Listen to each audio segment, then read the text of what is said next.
Okay, narito po tayo ngayon sa barangay ng Parian.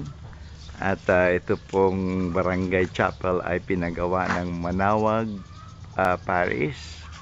At ito po isa sa bagong chapel dito sa ating kakausapin ang in charge dito.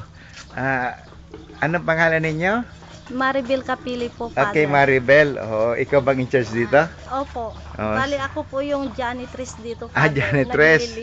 Naglilinis. Pwede ba ipakita mo sa amin ang ano ba ang nandito sa sa inyong chapel?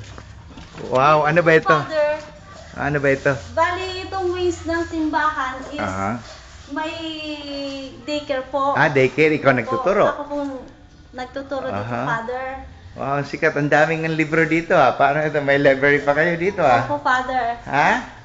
Dinunit Library. binigay ni Father De Leon po ito. Ay, kay Father De Leon. Project Okay. po niya. Project ni Father De Leon ito. Wow, kasama yung Ito ang loob ng chapel.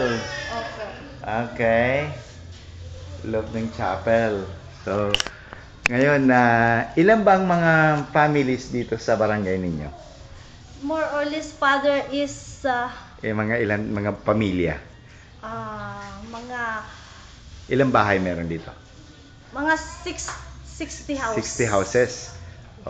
So sabihin natin baka mga 75 families pa ganon. Opo. So marami ba mga bata? Marami po, Father. Okay. Sige. Anong masasabi mo bilang isang tagapaglingkod dito sa Parian? Ano bang masasabi mo? Masaya ka ba maglilingkod? Opo, masaya po ako kahit na walang sahod, Father. Volunteer lang po. Volunteer. Anyway, may gantimpala ka naman tatanggapin, di ba? Opo, Hindi sa gantimpalo. Diyos. Hindi Sana, gantimpala. Father. Hindi naman natural. Siyempre dahil naglilingkod ka sa simbahan, siguradong tatanggap ka ng gantimpala galing sa Diyos. Okay, thank you very much, ha? Opo. Okay.